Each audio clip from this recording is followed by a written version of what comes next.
Hi. So we're gonna wait for some people to show up in the beginning, but as we do that, I want to say thank you so much for anyone who's tuning in. This is my first live, so I'm a little nervous, but I'm excited. And feel free to ask any questions. I know my concept is pretty broad, and for some people, there's a lot of questions going around that the posts haven't answered yet. So feel free to drop them in the comments, and I'll answer them as we're going. But so this is a live for Planterest. It's a school project of mine, and the concept is to combine plants and social media together. The things that they have in common is growth and needing specific nutrients in order for them to grow. And so the name itself is Planterest, and it is a combination of the word plant and Pinterest. And to show you kind of the visualization of the whole project, that is this right here. It's the Pinterest logo as a plant, and that kind of gets you into the mentality of what the whole project is about. It's turning social media into plants and correlating how they grow and the nutrients that they need once they grow to larger sizes. So to kind of get started, there is a video in my bio that you can go ahead and check out after this, and it is Social Media Plants for Beginners. It kind of goes into what it's about and the top 3 social medias that people use. And in that video, you're going to see nutrients. So those nutrients look like this, and all of them have like photo, print, we have text, as well as video, GIFs, and articles. So all of those things are nutrients that your social media plants need in order to thrive, and depending on their size, depending how big your account is, it's going to need more of certain nutrients. So, hi, I'm Sasha Richter, and yeah, I created Planterest. Hi Jeff, nice to see you.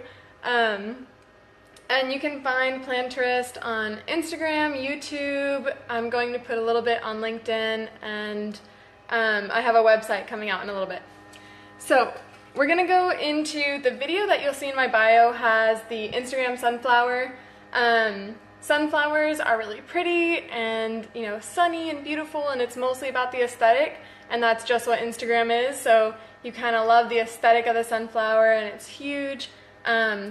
These will take more of the photo nutrients, not so much LinkedIn, for instance, which we have our LinkedIn cactus right here, because with LinkedIn you kind of create it and you can leave it alone and it's going to thrive by itself. You don't have to take care of it as much as you might need to take care of a sunflower. But so LinkedIn, for instance, LinkedIn will use the article nutrient because they are looking for more serious pieces rather than how beautiful it is. So yeah, LinkedIn is a cactus because you don't have to take care of it very much. You can just kind of start it and leave it alone. Then we have our Snapchat flower in its beautiful little vase. So the Snapchat is a flower because flowers are really pretty, but for very short periods of time. And so just as the Snapchat, whenever you send a snap, it kind of just disappears pretty quickly. So we have a question, why do I need a plant? That's a good question, Matt. So whenever you are a business, plant or a social media plant is good for you because you want to extend your reach, you want to show people what you're made of. For instance, if you are a car dealership, you want to post pictures of your new cars, you want to post pictures of the people that you're selling cars to, the successful deals you've made. So social media plants are really needed for you to extend your reach and show people what you do as a company and as a service. Why do you choose the name Planterest and not something like Plantgram or Plantbook?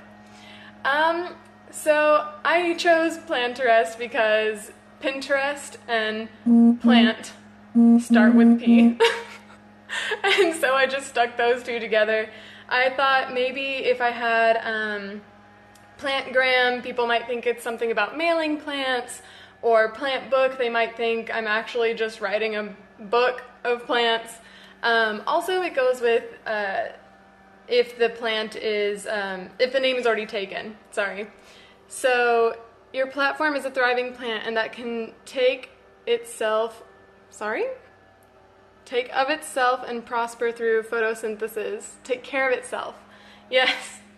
Yeah, so that would be LinkedIn. And so we have other plants, such as our little Twitter tree, and that's because it's a tree because trees can bear fruit, and whether it's good or bad, you're going to have some fruit from it. So I kind of made that connection of news, right?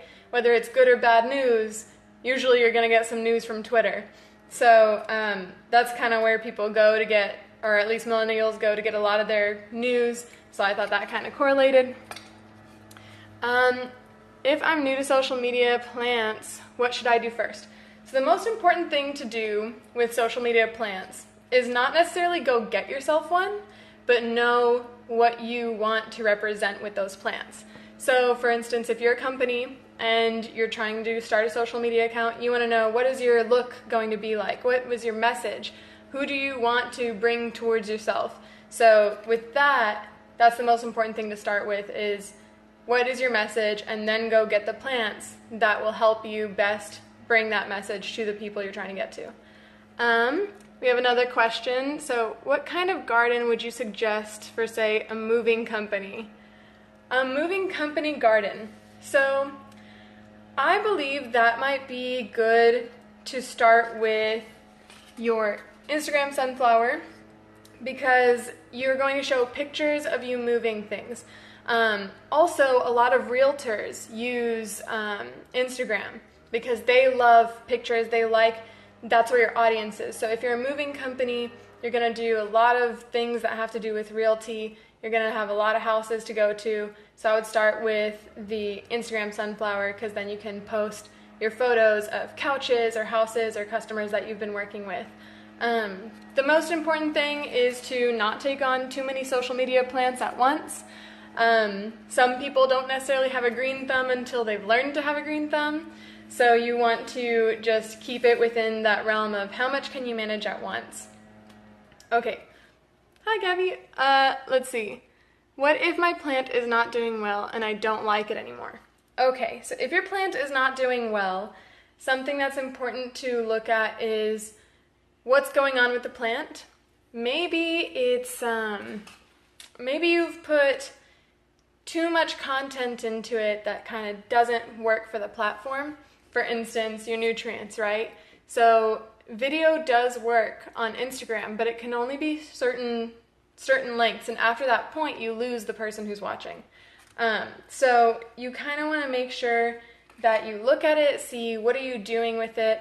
If you see that the content is kind of boring, look at what your likes are, look at the audience reaction to it, and delete what doesn't work, and kind of revamp, restart. In the biggest situation, you might want to step away from it. You can also ask people for help on how to take care of that plant. How do I choose a plant? Again, so you kind of want to start with where your target audience is. If you're going for a millennial audience, you're probably not going to start with Facebook, just because Facebook has turned into more of a catch up with family kind of platform. But you want to make sure that you have at least a Facebook page, so that way people who do go to Facebook mainly see that you're legit because you have a page, but you're not going to want to start there.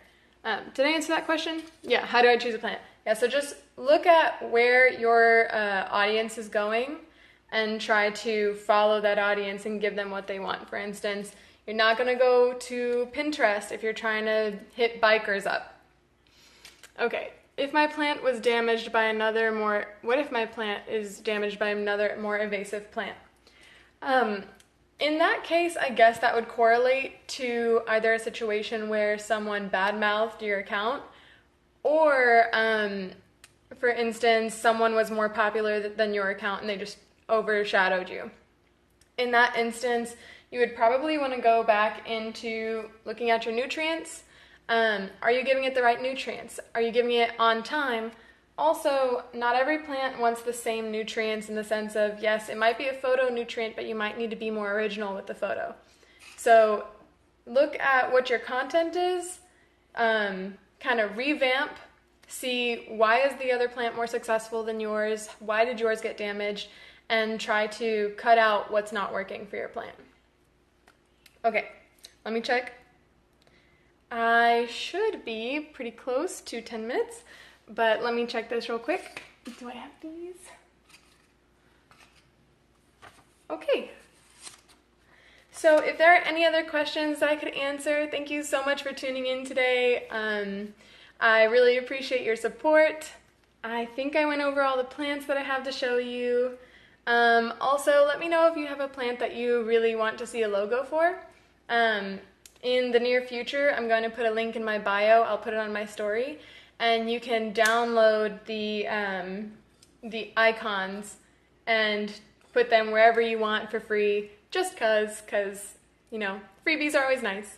And I believe that's it. Thank you guys so much. If you have any questions, let me know. I'll wait. Or maybe not. I think that was a sign. Okay, thank you so much. University of Houston plant. Oh, that's a good idea. I'll definitely make one of those. Okay, thank you guys so much for watching my first live ever. Definitely was a bit nervous, but I appreciate your support. Okay, bye.